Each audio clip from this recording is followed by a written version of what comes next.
And we now move into the second half, or the second phase of it, where we will discuss economic issues and trade issues that are, of course, of extreme importance.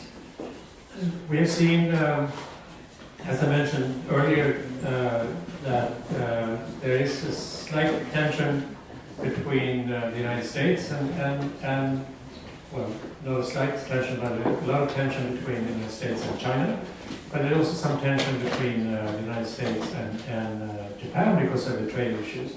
Japan has agreed to begin a bilateral trade round with Japan in the beginning of next year. And this is, I think, because of pressure from the United States. On the other hand, Japan is also a leading country when it comes to the TPP, the enormous free trade agreement among a number of countries in the Pacific Asia region. But also, one wonders how far does it go? How far does the protectionist tendencies that we see in certain areas of our world, how does that change our conditions, and how does it change the ambitions of free trading nations like Sweden and Japan? And do we have to go through another round of difficult talks in order to come to a realistic conclusion that we shouldn't be protectionists and so forth? But I have the pleasure to welcome, I follow the American tradition. If you've been a state secretary, you're a state secretary for life. So State Secretary Belfrage and Ambassador Camilla Mellander.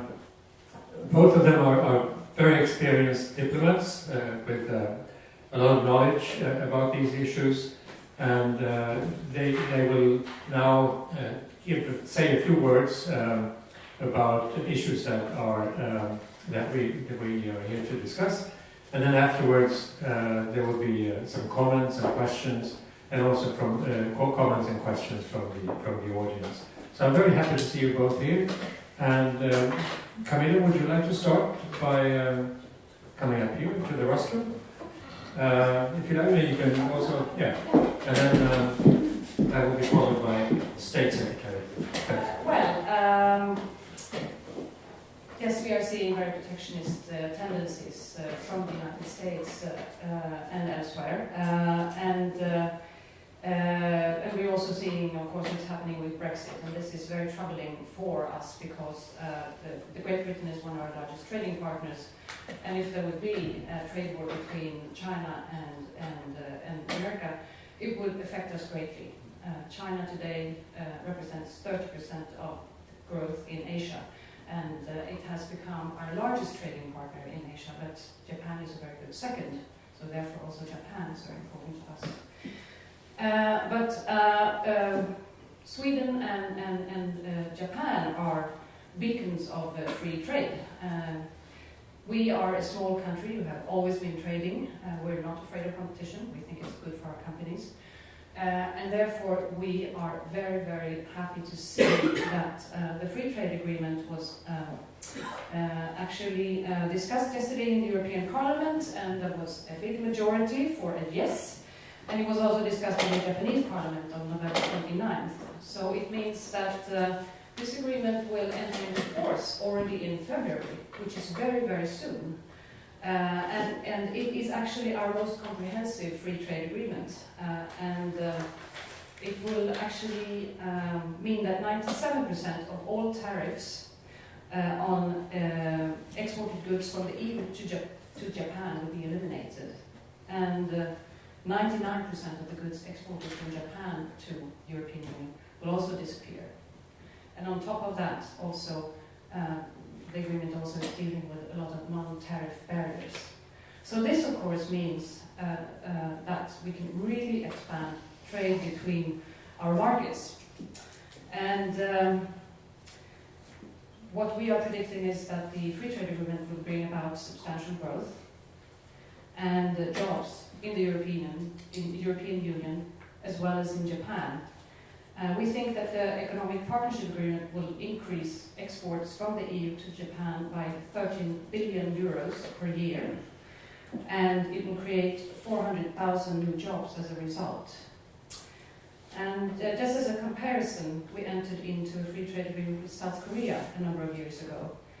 And EU exports of goods to South Korea has increased by 77% from 2010 to 2017. That is quite substantial. EU exports on services has increased by 70%. Also looking at foreign direct investments, the EU has inward foreign direct investments from South Korea increasing by 46%, and our investments in South Korea from the European side have increased by 34%. These are quite substantial figures, which we hope also, of course, that we will have something of a similar development with Japan. And the foreign trade agreement, free trade agreement is tremendously important for Sweden. As I was saying, Japan is Sweden's second largest trading partner in Asia and our fourth most important market outside of the European Union. And 28,000 Swedes have their employment as a direct result of our exports to Japan. And we also see an increasing number of investments being made by Japan into Sweden. We all know Uniqlo. We were standing in that long line when they opened the shop, and know from some years in Asia that they have very, very good products, so that's a very good investment.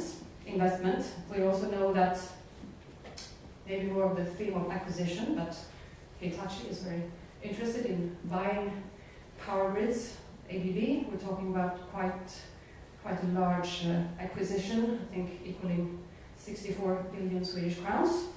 Yes, Japan is investing into Sweden. And on the Swedish side, we have around 3,000 Swedish companies that are exporting to Japan. And 2/3 of these are SMEs. And this is a sector that we would like to grow even larger. The counties that trade most with Japan in Sweden is Stockholm, Uppsala, Dalarna, Västernorrland and Jämtland. And of course, with the free trade agreement, we hope that our trade will increase. We say quite a modest figure to start with, 10%, but hopefully it can increase even further. And as we were saying, the agreement is especially important in these times. And our Minister for Trade in our caretaker government, Ann Linde, she labels herself a free trade Taliban. and we are one of the most free trade friendly countries, I think, in the world. And it's so good that we can join hands with Japan. And I think, talking about Brexit, I think Sweden and Japan are equally concerned about Brexit. And it now looks like we will have a hard Brexit, which will have severe consequences and will be problematic for Swedish and Japanese companies. And we are not so sure that the Swedish companies have understood that it will actually take place, first of all, and second, that it might actually be a hard Brexit. Well, our impression is that they thought it could be solved somehow, but the prospects now look quite bleak. Japan has invested heavily in Great Britain, not least in the automotive industry. If we try to think on a positive note, of course, we hope that Japanese investors will look at Sweden and look at Gothenburg and see that we have a long tradition of car production there. So we're hoping that it maybe could open up for investments into Sweden. I think maybe I will stop there, but I just want to say it's not all about trade, of course. It's also about research and research cooperation between our two countries. It's about art and design and music but I think I will stop there because I think maybe Frank, you would like to expand a little bit more maybe on the issue. And then thank you, Lars, and thank you, Camilla, for this exhaustive expose of the EU-Japan Free Trade Agreement, which makes it very appropriate for me to start there and see that agreement as a true reflection of something which is quite unexpected, in the sense that we suddenly realize that Japan is playing a totally different role than, let's say, a couple of years ago. Japan is now one of the driving forces in the global opening up of the world economy, and driving forces behind more free trade in the world. And if we reflect, and I recognize some faces here in the room today who know Japan from many years back, think of Mellander and others, who have experienced the frustration of European enterprises trying to enter the Japanese market. Japan has done an extraordinary and remarkable journey on these, let's call it the closed economy years, until now, where Japan is one of the forefront of free trade and opening up of the global economy. The agreement which Camilla has just explained, the EU-Japan European Partnership Agreement, beyond the closing down of this tariff, 97%, as you rightly mentioned, there is also the field of the non-tariff barriers, where the European Commission, under the leadership of Cecilia Malmström, our Swedish Trade Commissioner, has been able to open up one of the most closest walls against imports for many, many decades. And the recipe was to try to organize, and Japan has agreed to that, a level playing field, same standards, same norms as the rest of the international community, opening up in the fields of automobiles, components, telecommunication, and so forth. And the agreement also opens up for trade in services in a quite a significant way. The point I'm wanting to highlight is the fact of Japan now taking a leading role in Asia to drive, and not only in Asia, perhaps globally, in terms of free trade. Because beyond the EU-Japan trade, we now have the new TPP, Trans-Pacific Partnership. You remember that this was originally an initiative by President Obama and Japan. President Trump decided to torpedo that agreement on the basis of his protectionistic basic philosophy. And who was it who grasped the nettle at that moment? Prime Minister Abe. Prime Minister Abe decided that he would start an initiative on his own called the 11 Nation Initiative, which was the basis of what is now the new TPP, and said, well, we will do without the United States. And he got a very positive response, especially from a number of countries, including, of course, his own public opinion in Japan, who had seen TPP as one important instrument in trying to counterbalance the growing space of China economically and politically. Now the new TPP was seen not anymore an instrument to counterbalance China, but now was more an antidote to the United American protectionism. And this agreement is now well underway and will open up a number of new markets. Prime Minister Abe continued to surf on the free trade wave, and after his meeting with in China recently in October, there is now the start of talks of a free trade agreement between China and Japan, and building on the ongoing negotiations for a trilateral free trade agreement between China, South Korea, and Japan. I was just reading the protocol from the already 15 rounds have been accomplished in that negotiations. So you will see suddenly a huge new free trade zone developing in East Asia, and the leading forces behind that is Japan. a remarkable journey if we compare it from Japanese trade policies after World War II and up till pretty recently. The interesting reaction in the United States, in Washington, has been to say, well, they suddenly realize, and the American business community is realizing, that they are more and more discriminated on these markets because they are excluded. Europe has now a comparative advantage. China and Japan are starting to talk. There will be this trilateral agreement with including South Korea, and then you have the new TPP, and the United States is not there. And the American business community is getting more and more concerned. So that has led now to Americans coming back, hat in hand, I would say, and say, well, maybe after all we should be part of this, and maybe we should start talking to each other. And to which I understand the Japanese reaction has been, yes, of course, here are the agreements, you are welcome anytime, but these are the set things. There is an acquis here, which the United States has to take to decide whether they want to join or not. If one were to look into the immediate future, I think one can look upon something which will look like a leopard skin, dots of free trade zones in Asia, and no doubt eventually someone will come up with a bright idea, why don't we harmonize these things into something much wider, maybe even under the roof of the umbrella of the WTO.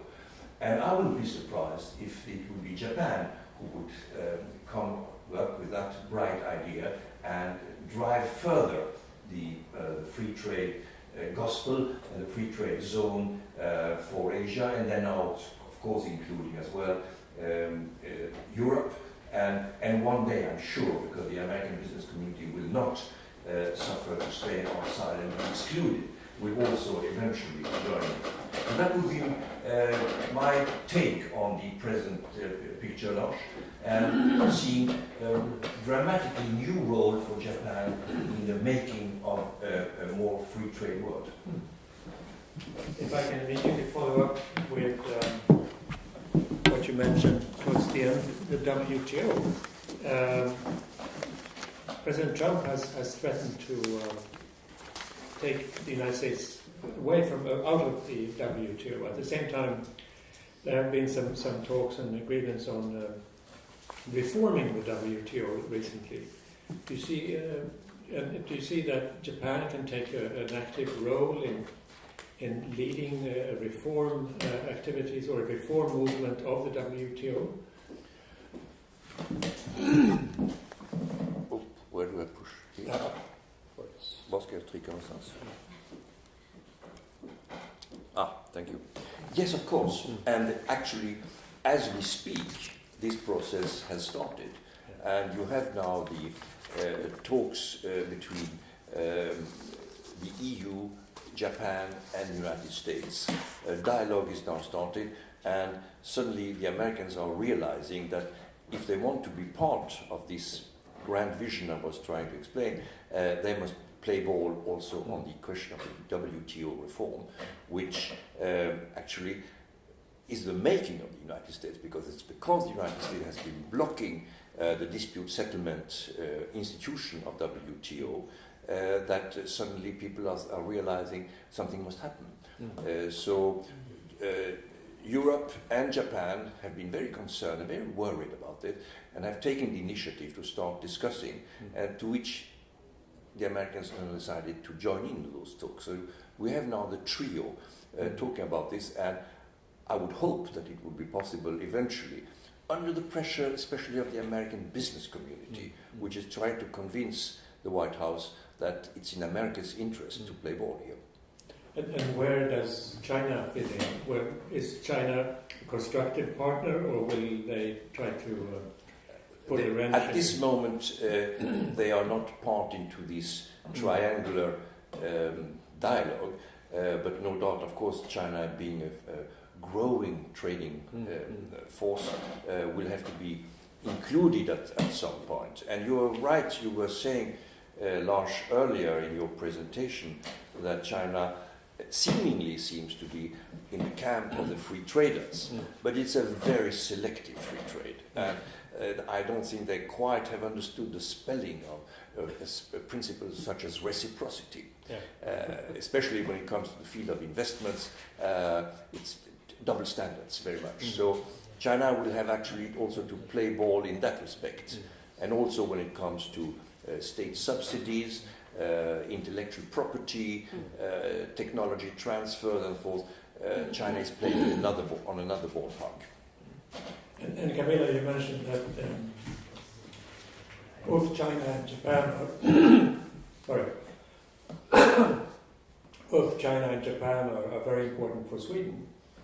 Do you see any tension in that respect? When we talk to China, when we talk to Japan, does the other party somehow come to us and say that what are you doing? What are your ambitions when it comes to China or when it comes to Japan? Sorry.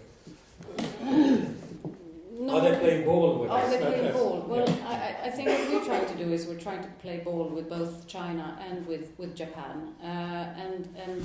Of course, China is this immense market, which is very attractive for Swedish companies. So, of course, they want to get into that market. But I think now they're realizing that it's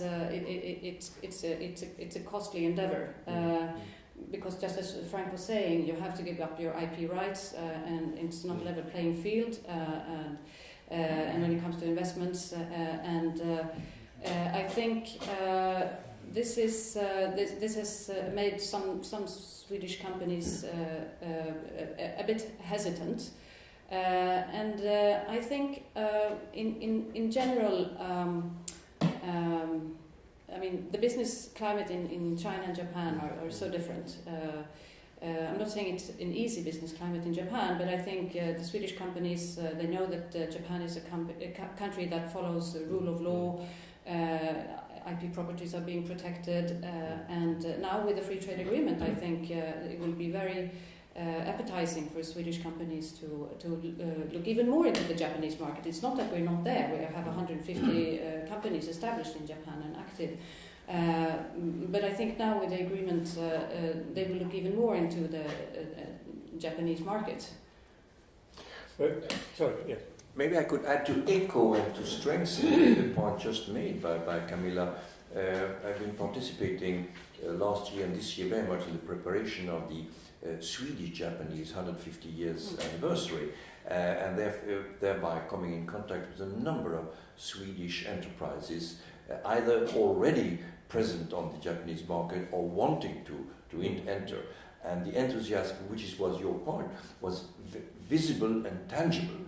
There's a great interest on the part of Swedish enterprises and Swedish business community to increase and strengthen the links, both in terms of investments and in terms of trade. And you're absolutely right, Camilla, when you were mentioning that there is, of course, a view in Sweden that maybe we should take advantage to highlight the Swedish comparative advantages in terms of investment, foreign direct investments, now that the Japanese are looking for new fields in Europe, inside the European Union, now that the Brits are leaving. And what do you see as being the potential targets for Japanese investments in Sweden that they haven't so far used or given attention to? Well, what we want to have from Japan is high-quality investments. We want investments into our life science and biotech industry. We want investments into our IT and telecom sector. Business Sweden is working very hard on trying to attract investments from Japan. Japan is one of the countries that we have especially pointed out in our strategy as a country where we really would like to attract investments. When it comes to China, on the other hand, it's a little bit more complicated. We want, of course, also Chinese investments, but we don't want them in critical infrastructure. We don't, as ports and railways and such, because there are also, of course, security concerns. And I think we're also becoming increasingly aware of China buying up some of our critical technology. The European Union is now discussing a mechanism, a screening mechanism, to see which kind of investments would we really like to have into the European Union. Of course, we also have a very good example of how we can work very well with Huawei and buying Volvo and increasing research and development in Gothenburg. So this, up until now, has been a very successful investment. But I think we are becoming a little bit more cautious.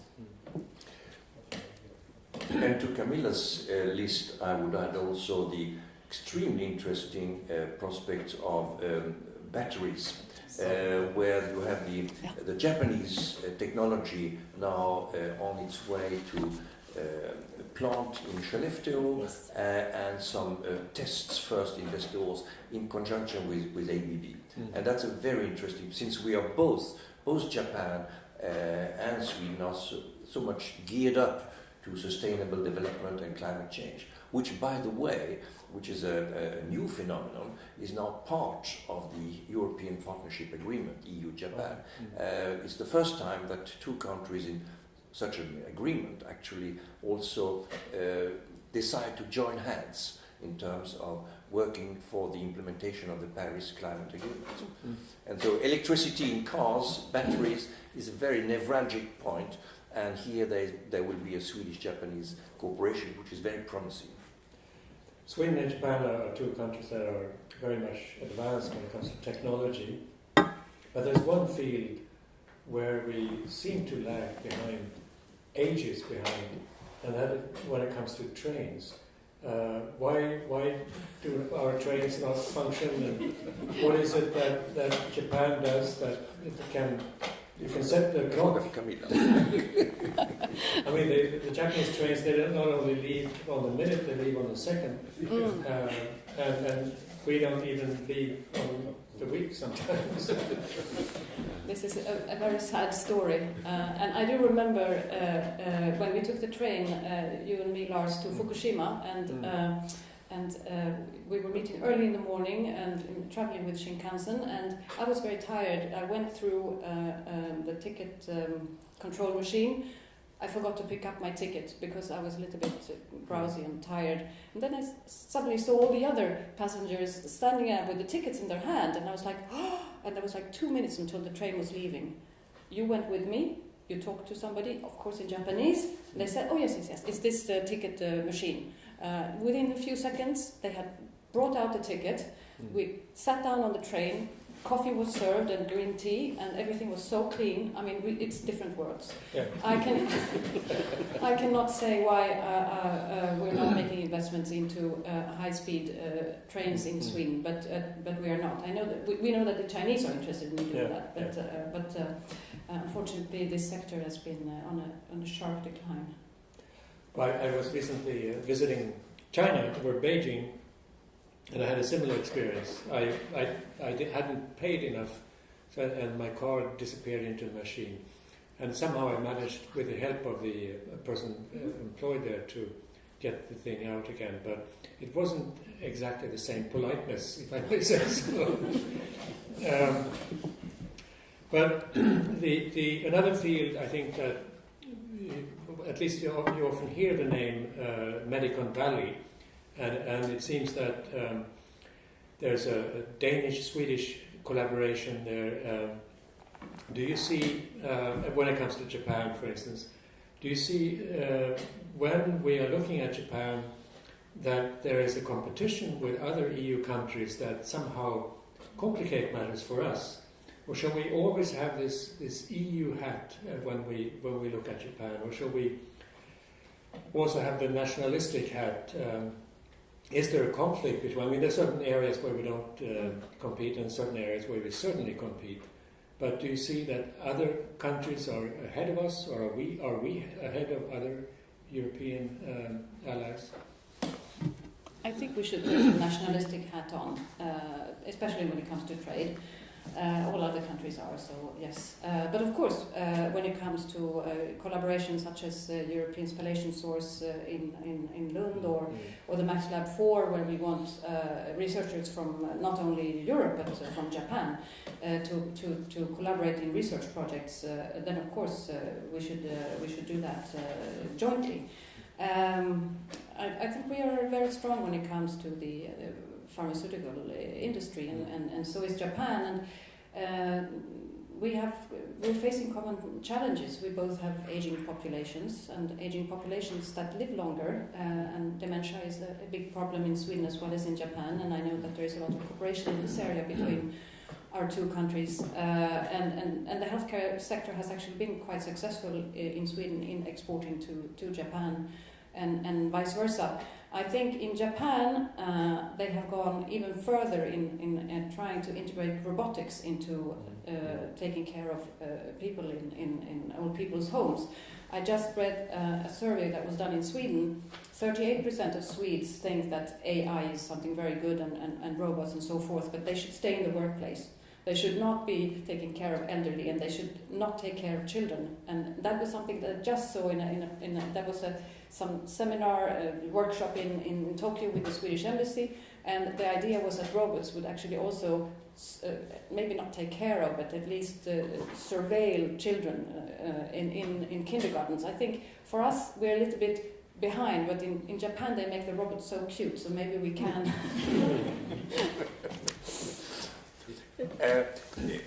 I was reading yesterday an interesting feature to add to your picture. In these US-Japanese talks, there's the issue of pharmaceuticals has emerged as if not a bone of contention, still an area, a delicate area. And the American side is asking the Japanese side to increase the protection of biological data for pharmaceuticals to 12 years, which is way beyond what is usually now done internationally, before you can open up for generic production of generic pharmaceuticals. So this also shows again how first that Japan is strong on pharmaceuticals and cooperates, by the way, with Sweden, and secondly that the Americans are feeling that they are left behind and need this kind of additional protectionistic moves in order to remain competitive. And it's not at all clear that Japan will give a positive answer to that American demand. You mentioned, I think, it was Camilla who mentioned the non-tariff barriers is also addressed in the latest agreement between the EU and Japan. What are those non-tariff barriers? Can we identify them? Is it possible to see clearly what they are on the European side and on the Japanese side? Or is it something that we have to delve into in order to discover what they are? I would not say that I'm an expert on these, but something that is often a problem is standards, different standards. With different standards you can very easily, they're not compatible, they're not allowed. And that can be very, very lengthy processes. Our sister department for international trade at the Ministry of Foreign Affairs are looking very much into this, and also strengthening work on standards, which I think is one of the largest non-tariff barriers. But maybe, Frank, I don't know if you... As an old non-tariff barrier expert, well, a few examples. Car components, car exhaust emission, that's you can build huge protectionistic wall if you feel like that. In terms of agriculture, you can do all kinds of things in terms of obstacles, in terms of safety or whatever, you can build all kinds of things. But Japan has been remarkable in that, recognizing that they have been being protectionist earlier and now are prepared to play on a level playing field. And when it comes to NTB, the question which Swedish enterprises ask very frequently is, can we trust this agreement? Will it really work? And if there is something which on the Swedish side we are going to be extremely meticulous and extremely systematic, is to watch after February 1st how these things are developed, and that Japan will actually play according to the book. You also mentioned I think Frank, you mentioned the three-part free trade agreement between China, Japan, and South Korea. Is there a possibility for Sweden to somehow use that to our advantage, or is it something that is just way over our heads?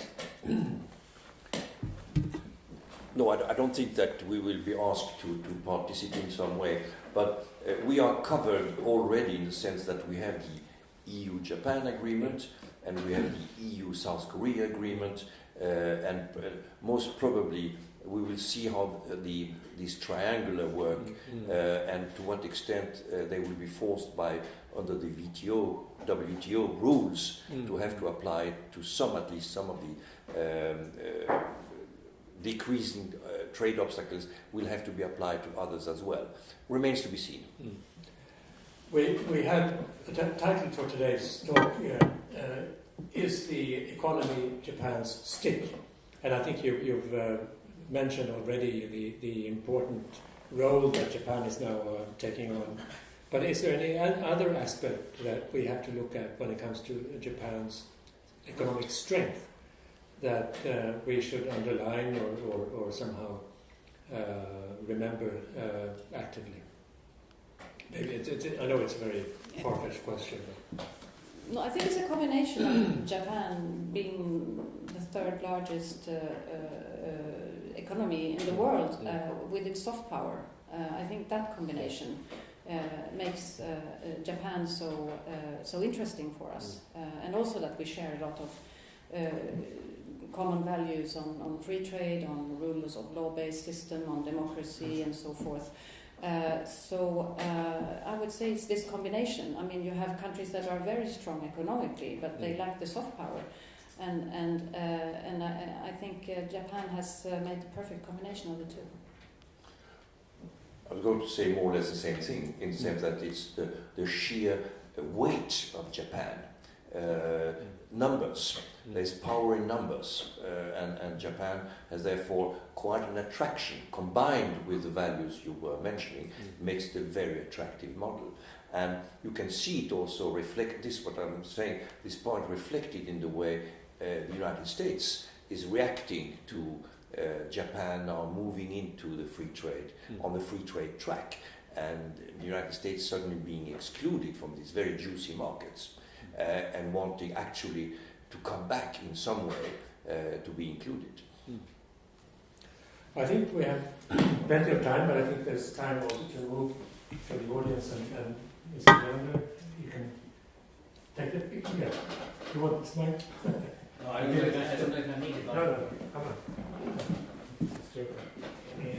Interesting, very interesting. Thank you to all three of you. If you allow me, let me have a somewhat longer-term perspective of what we are discussing here. 30 years ago, it's true to say that Japan has a lot of fuss, a lot of difficulties to really undermine free trade. I mean, we had discussions with the Japanese. Now they are an advocate for free trade, and that's it. If we take China, it was even worse. Now they pay lip service to free trade, but it's a free trade on Chinese conditions, so they are not comparable. What is interesting is that at that juncture, 30, 40 years ago, we had a very strong reliance upon the international multilateral system. Might it be with GATT, WTO, IMF and others, that were created after the Second World War, on the basis of Anglo-Saxon values, very similar to the ones we have here. What we can see today is that there has been tremendous change at the international scene. The strong advocate for free trade and international rules, the United States today take a different view. Is that only related to Trump? or is it a reflection of another situation in the US economy? Is it true, I just put the question, that the new actors like Japan and China today has a much stronger position than 10, 15 years ago? That is obvious. But is it also true that the power, the economic power of the United States has been undermined? If that is true, my conclusion is that the ones who are very, very strongly arguing for free trade are strong economies. They benefit from free trade. Sweden is a small country, but we are convinced that we have a strong international competitive position. The result of that is that we are very, very strong supporters of international free trade and the multilateral system.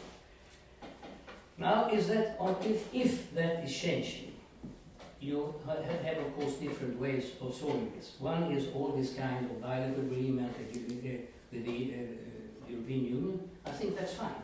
It's excellent. And very many others do the same. But in doing so, you might ask yourself if you are undermining the multilateral trading system. And if a small country like Sweden is benefiting from that, or has a disadvantage from that. That's my first point. I know we had that discussion a long time ago, because we had that strong trust in the multilateral system. But secondly, there is also a tendency today that in particular China is criticizing the, so to say, post-war international system strongly. And they have also created within the financial sector, for instance, a body that is competing with the International World Bank, IMF and others. And they have this enormous Silk Road project with that offer financing to a number of states. That is what the World Bank did, and the regional banks did, and they are taking that role now.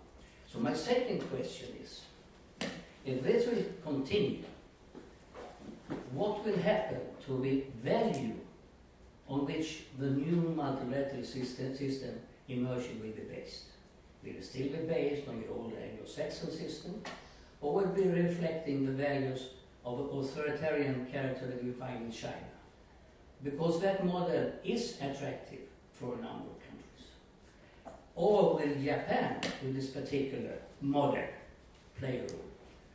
So my second question is, are we facing, beyond all these agreements, and they are fine, I like that, something quite new from a power point of view, and where will we end up in this new world? That is my question. It's a very simple question. Well, can you rephrase that? Have you understood the questions? More or less. Yeah. So, if you have any reflections? Well, yes, some reflections, because who knows. Yes, I would tend to agree with you that the fact that the United States is not anymore the dominant economic power in the world has affected their views on the multilateral system. And they feel, rightly or wrongly, that they would protect their economic interest better by doing all kinds of bilateral deals. Probably also part of the mentality of President Trump. He's a deal maker, and therefore he's not attracted by the multilateral system, where the United States is probably only one of many players, and upon that also not anymore the strongest and the more dominant character. I think the Americans are wrong in that sense, because they could still take quite a leadership role if they want to, but for the moment they don't want to. They are more attracted by all times isolationism, which has always been one of the demons of American thinking. When it comes to free trade, I would say that it's not only because you are strong that you advocate free trade. I think there is also interest. I'm looking at the country I know best, Sweden. Why have we always been staunch supporters of free trade? Because we have come to realize that by letting the icy winds of competition blow over our enterprises, we've been able to see how they develop. They are constantly working on their competitiveness, and are constantly rationalizing and introducing new technology to be at the forefront of competition. And the moment you introduce protectionism, we have done that, you and I remember those days, occasionally on some spots, we have seen how these sectors, take shipyards, take textiles, take rubber boots at one time, these sectors immediately started stagnating and had to be abandoned. So we have learned the lesson the hard way, and that of course that affects a small country as Sweden. So it's not out of weakness or of strength that we have been advocating free trade. We have realized it's in our best interest for ourselves. I would pick up on your further point, and I think you're absolutely right. You're putting your finger on something which is very important. The hegemony of the dollar is about to weaken, and we will see something else coming up now. We've seen it in the sense of triggered by the sanction policy, sanctions vis-à-vis the Russia, sanctions against Iran and other sanction regimes which have applied exterritorially, which have triggered a very strong anti-reaction from the European Union and from other quarters as well, and try now to look for something new, financial mechanisms and channels, and to come away from the dollar-dominated system which we experience right now. So watch that space would be my recommendation. I think you're a bit far-fetched when believing that the multilateral system will be dominated by the authoritarian systems. No, I said it will be modified. Modified. Well, I don't quite see it yet. Possibly I'm a born optimist, but I don't quite see that yet happening. But I wouldn't exclude that I'm wrong here. But so far I haven't seen it. Do you want to say something? Maybe I could just say a word about AIIB, the Chinese Development Bank, which is of course competing with the Asian Development Bank, which is more or less the Japanese construction.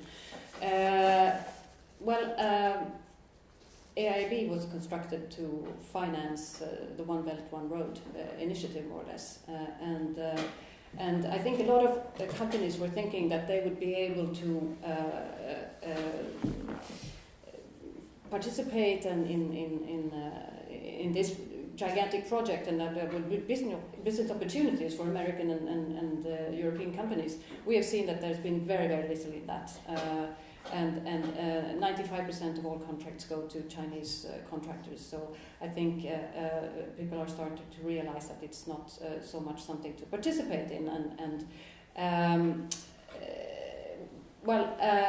had colleagues that were just at the Asian Development Bank in Manila, and they came back and they said that there's at the moment enough infrastructure projects to finance in Asia. That there is, they're competing, but they are competing as good friends at the moment. So I don't know. 2 weeks ago, I was in Washington, just and discussing with sitting down with a number of think tanks, and of course China was one of the things that came up, and it was interesting to hear from one of the research institutes. They said that, of course, America is very bothered by China's economic power and its growing economy, but it's not really that. It is actually China's geostrategic and military position that is what is really bothering the Americans. They were trying to see some kind of rationale behind Trump's behavior, and they said that it's not really the economic measures that he's taking at the moment. He's aiming for something that is beyond that, beyond steel tariffs and tariffs on cars. Thank you very much. Yeah, I think you had Luke, you had a question here first, and then Mats, and then there. We can take the 3 questions at the same. If they're not too long, then we can cut them up. I'll try to keep it short. I think Japan is just coming out of 28 years of stagnation, which I think is the explanation for the recent turnover to becoming a free trader. Before that, I think you could call it a mercantilist system. And what I mean by that is the Asian model, which was a state-directed, export-led and bank-financed development strategy. The consequence of that was a very high indebtedness of Japanese industry. We're seeing that happening right now in China as well. And here the problem is if you go into corporate financing, you can see that when a company has a very high indebtedness relative to its capital stock, it has a very limited ability to long-term service its debt. We're now seeing this series of bankruptcies in China, which to me is a sign that China is coming into that moment of truth where the earning power of Chinese industry is not commensurate with its debt obligations. And I think this means that the Chinese economy is not as strong as it seems. And I think here we will have even rather somber perspectives, for instance, in the South China Sea.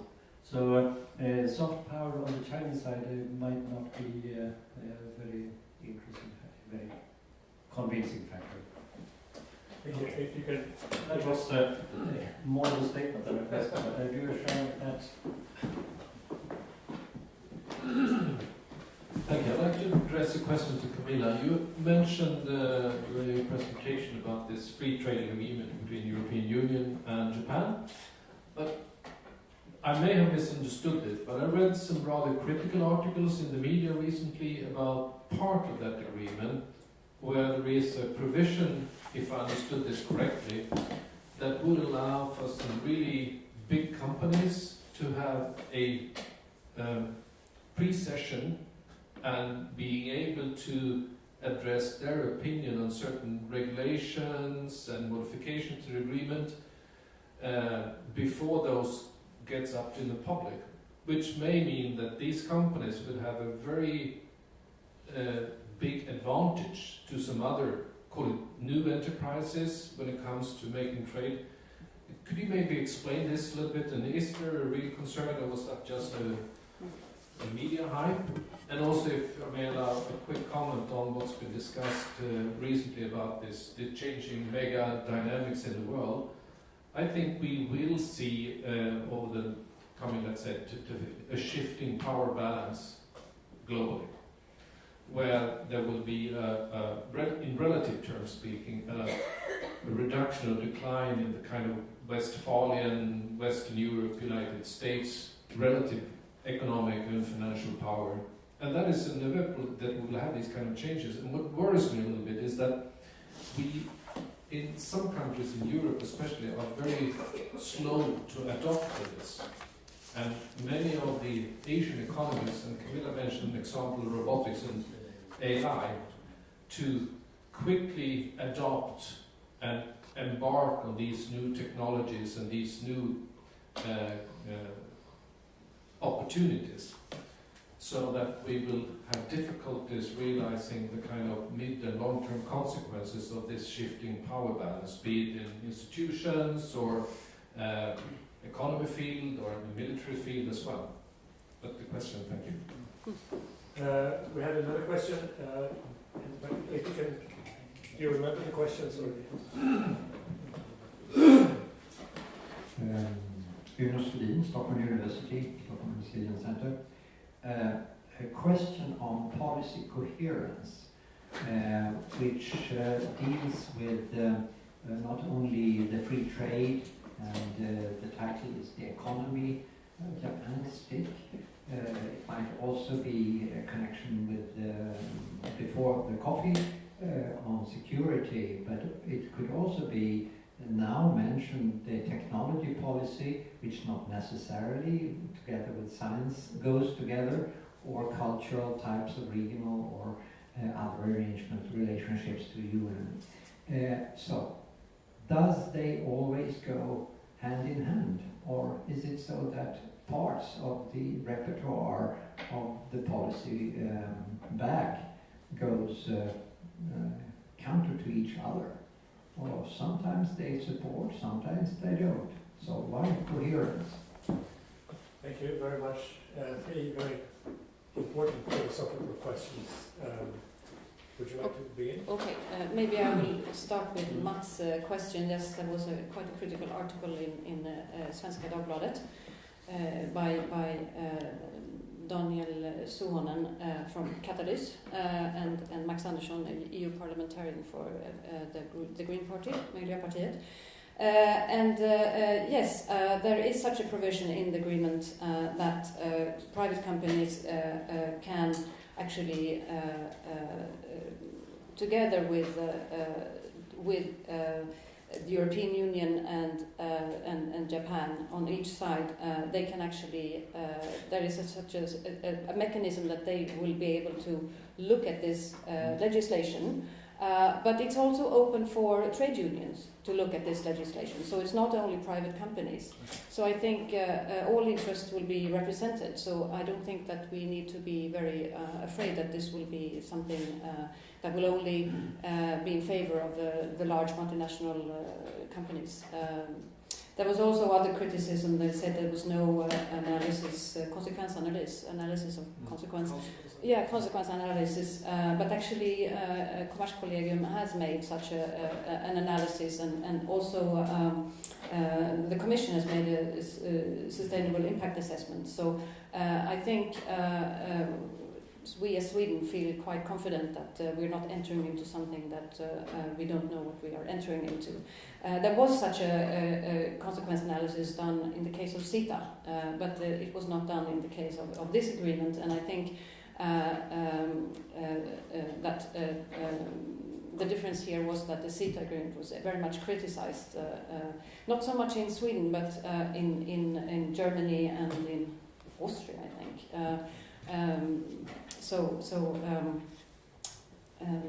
That is, I think we are seeing the positive effects of the agreement with Japan. I think also now we are realizing in these times of increasing protectionism that it's really important that we actually conclude these agreements. But of course, there will always be criticism against the free trade agreements. I think in some parts of society, and that's part of democracy, of course. Frank, I don't know if yeah. I'll take the second question, but also to add to what you were just saying, I think we have to expect similar kind of criticism when the EU-Japan second agreement, the one concerning a dispute settlement mechanism for investments, when that comes on the table, which it will do within soon, we can expect the same kind of criticism we have seen concerning the kind of discussion about how to protect investments, which we have already seen in the TTIP, the Transatlantic Partnership Agreement, and elsewhere. And the European Commission, under the guidance of Cecilia Malmström, have developed a new approach to that respect, trying to neutralize a little bit some of the criticism which have developed about and we'll see that again, and this will be probably similar to the kind of article you were quoting from. On the question of policy coherence, I think we all recognize the problem and the issue, because we meet them everywhere in terms of government monitoring and government developing policies. We are both long-term practitioners in the Swedish government machinery, and every day of the week you will meet the problems of conflicts between objectives, and governments will try their very best to try to have a coherent approach to conflicts between objectives. But I can't say that we have 100% achievement rate. In all governments, you have to find compromises and try to find a balance between various interests, to try as best as you can to have policy coherence. But it's an awfully difficult game, and you're absolutely right in mentioning that also in the EU-Japan agreement there are elements which are of course conflicting with each other. But that is a political reality. Yeah, do you have a comment? Yeah, just to Wait for the microphone, please. May I just make one small additional comment to what Matt said? I think there is a tendency when you have a lot of problems in the US, in Europe, that you are very much inward looking. You have to solve the problems that you are facing next day. And if we stick to Europe, we see in very many European countries today that you have domestic political problems. And that takes a lot of the energy out of the political system. And little is left to see what can, in this case, the European Union do to strengthen its common position. Because you don't have time. Even in this country, with its old stability, after more than 3 months we don't have a government, and that's rather unique. But we are in a good position compared to very many others. But what I think is very important to see is the underlying tendencies under the surface. I had the pleasure of working with international students for some years, and I realized that our view, old men like me, on the world is very different from the young ones, from Vietnam, from China, and so on. And I think it's very important to see that it goes quickly. I remember when I was the first time in China in 74 or 75, and I made a long journey there in 84. And I said, Jesus Christ, they are still on bicycle here in Beijing, a few cars. If you go there nowadays, you don't see any bicycles. There are more bicycles here in Stockholm than in Beijing. And they are lining up with the cars, and good cars. And that has been done in 30 years. So you shouldn't be too confident. I'm not saying that it will be a bleak future, but you should be observant. That's my comment. Thank you. I think we're somehow veering off from Japan and talking about Europe and China. But this is true for Japan. I know it's very much so in the 1980s. Japan, well, I'm changing it slightly. Japan was seen as the role model when it came to management. Everybody talked about the Japanese management and the management methods and so forth. Today we have very little, we hear very little about that, but we also don't see very much of discussions in Japan about the European management style and so forth. But where are we today? When we look at Japan, is there something that we can learn from the stability in the Japanese companies and the stability in the Japanese society and the way it was mentioned also that this decision-making process is quite slow in Japan, perhaps also in Sweden. But is there something there that we can actually pick up and learn from, or should we teach them something? What is your opinion on that? I can venture a quick off-the-cuff comment. We had this year twice the possibility to dwell at length on these kind of issues when meeting between the Swedish and Japanese business communities. We had the business summit in April and meeting with Keita and Randy, the business community organization, and they came on a return visit only at the beginning of last month. And my take on these discussions was that yes, there is still a great interest on the Swedish side to learn more about the way industrial production is managed and structured. The Japanese are outstanding in that way, and remain so. And there was a lot of Swedish interest in that subject. On the other hand, the Japanese were very curious, and we gave them lengthy lectures about the efficiency of trying to have a more equal gender balance approach in management and in industry and in production. And then we also had the possibility to explain the advantages of a cashless society, something which was totally new to our Japanese guests, and they were very interested. But they also said it will be very difficult to introduce the cashless society in Japan. We are so conservative. We also brought them to our youngsters who are our new strata of geniuses in innovation and startups. And they were, of course, very interested in way how actually we are able to encourage and promote inventiveness, creativity, innovation by letting the youth doing their own thing. And that was something also. So the interaction possibilities are great. And therefore we will have new meetings with our Japanese business community counterparts. Great. We have a question here. Follow up? May I just made one observation that I'm not a seasoned expert on Asia, but one thing that I noticed during my years in Asia when it comes to management is the notion of personal responsibility.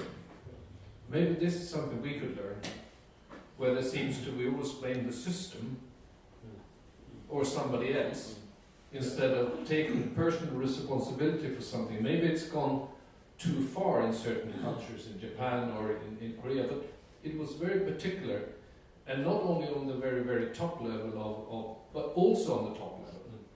That you remember this about the head of the Japanese railway system that went public on TV and excused because one train departed 30 seconds too early. I'm still waiting for the head of SE, our train, to apologize when a train is 30 seconds late, because he will be on TV every day. Thank you. No, that's a very good point, though, that when there's an accident or something happening in Sweden, we sometimes explain it that it was the human factor, we call it. The human factor doesn't exist in Japan. The question you asked there is who is responsible? And I think this is a big difference between Sweden and Japan. But we have a question here.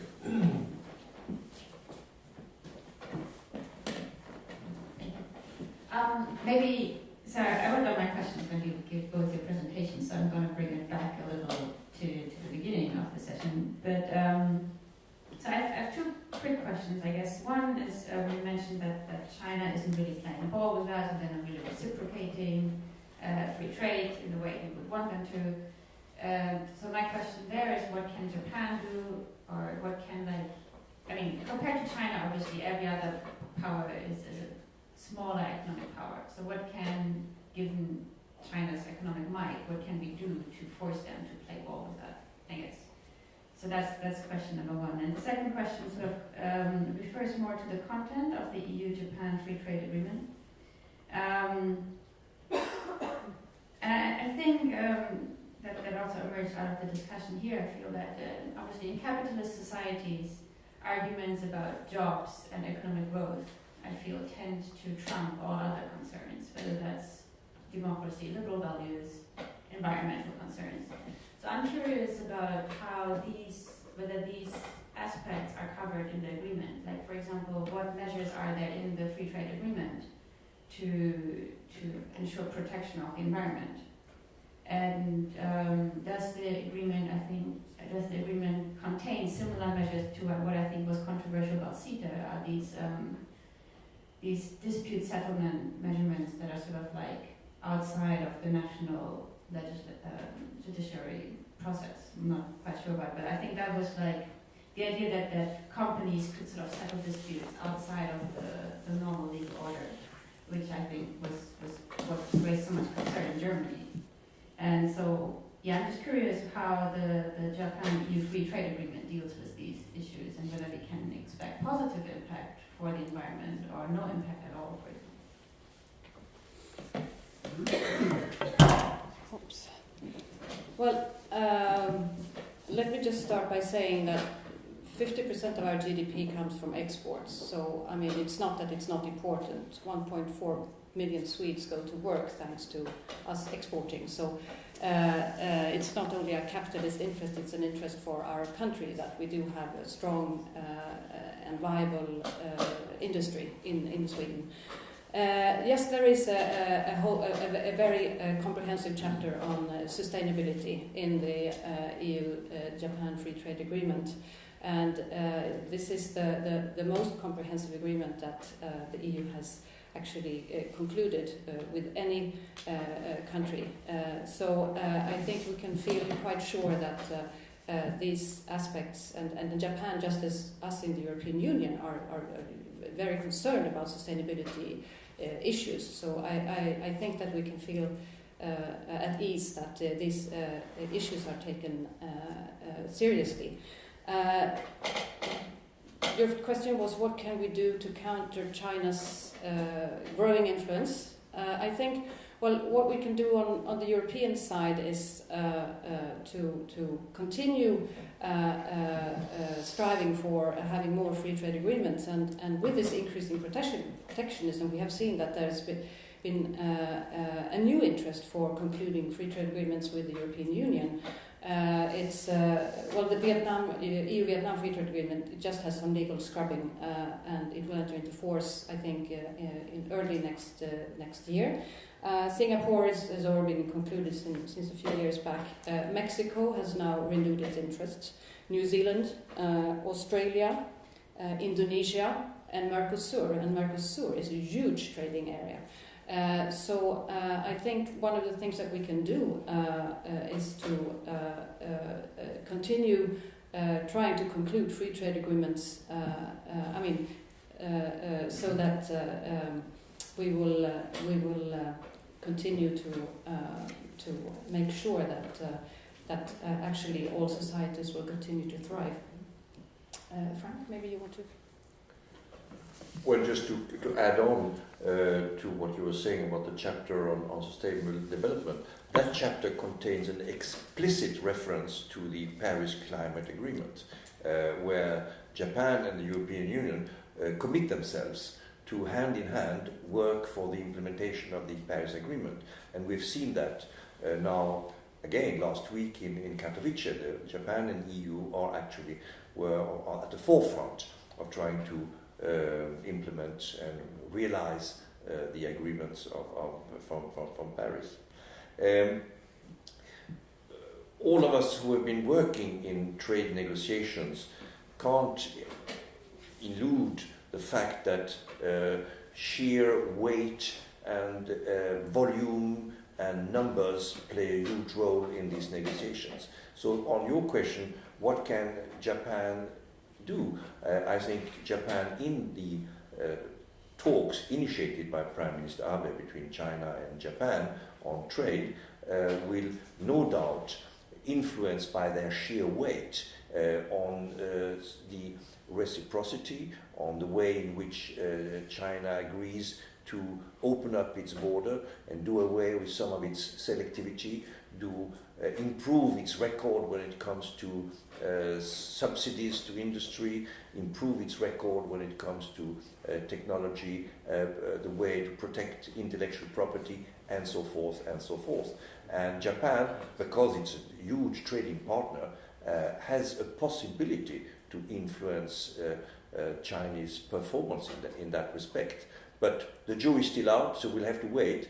But I wouldn't exclude that we could see some improvement in that respect. Thank you very much. Do we have more questions or comments? Seems that we're, Sensible, right? In the past, many companies invested and set up factories in the developing countries. But now, as we know, Japanese companies are using more and more robots and high technology because robots can work longer time, and then the company can save the labor's weight. But in the past, actually, the companies, Japanese companies, were interested in cheap labors in the developing countries. But I think in the future, this high technology or robots could reduce the economic interaction and economic cooperation between different countries. So what is your view? Yes, I think you're absolutely right. And also, there's a second factor. I think Japanese business community is coming to realize that they have also to open up their labor market for the second half of their population, women.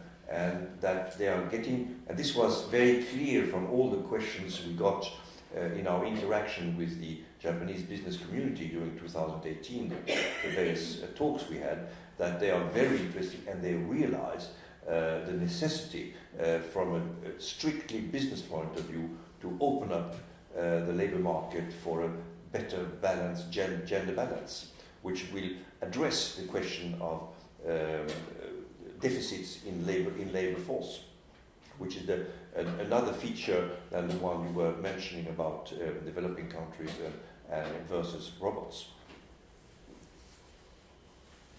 Well, we will see a number of jobs disappearing because of AI and robotics, but we will see new jobs being created. So I think, yes, of course, it will have implications for countries such as Vietnam, for example, where I was posted before and I was working together with Aili.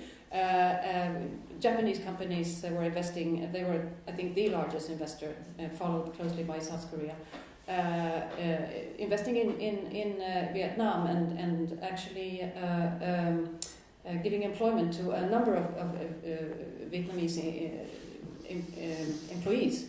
And maybe these jobs will disappear. Vietnam, on the other hand, is now on a very steep upward path.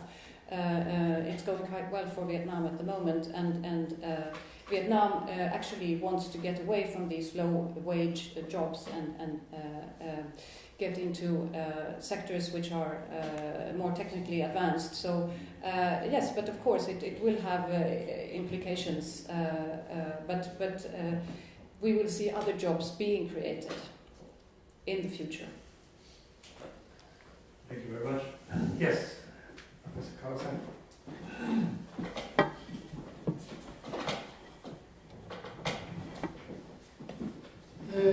Yes, I'm not so familiar with these details of the EU-Japan agreement, but when you see economic development stages, before or earlier stages, exchange of goods, export and import, and then going to the exchange of services, and then going to the capitals like direct investment. I wonder how much this agreement handles about exchange of services and capitals. Sorry about this basic question. If you can answer, I'd be very happy.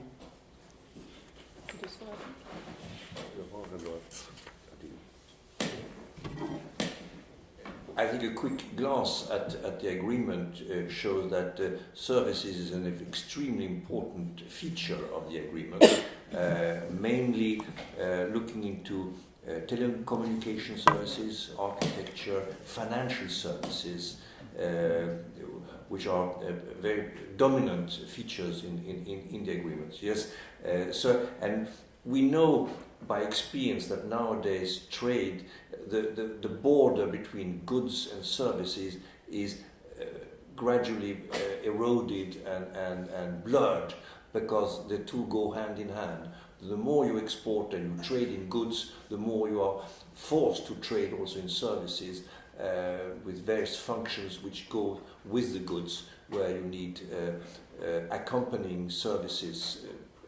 And that is very well developed and in the agreement.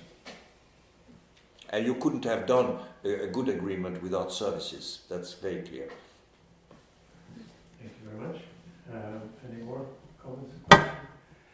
This is somehow the last event, I would say, during the year that we've had the 150th anniversary of the establishment of diplomatic relations between Sweden and Japan. Those 150 years have been very important, have been very rich. We have benefited from each other very much, and I think that at times we have distanced ourselves from each other, but most of the time, over those 150 years, we've been very close. Today, for those who have not received the 150th anniversary badge, the Embassy of Japan will be happy to give you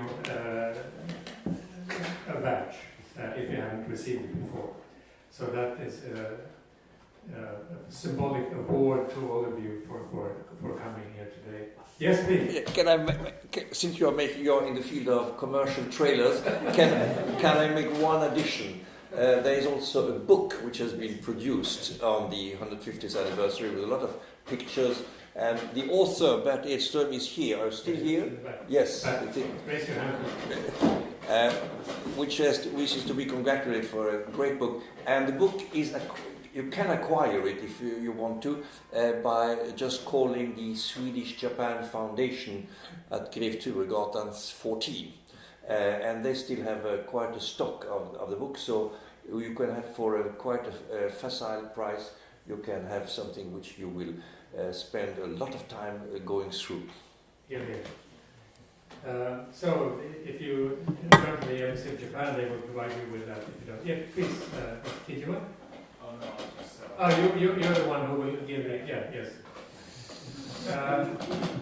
But thank you so much, all of you, for coming today, and thank you, Camilla and Frank. And I would like to end this by giving them and you a warm applause.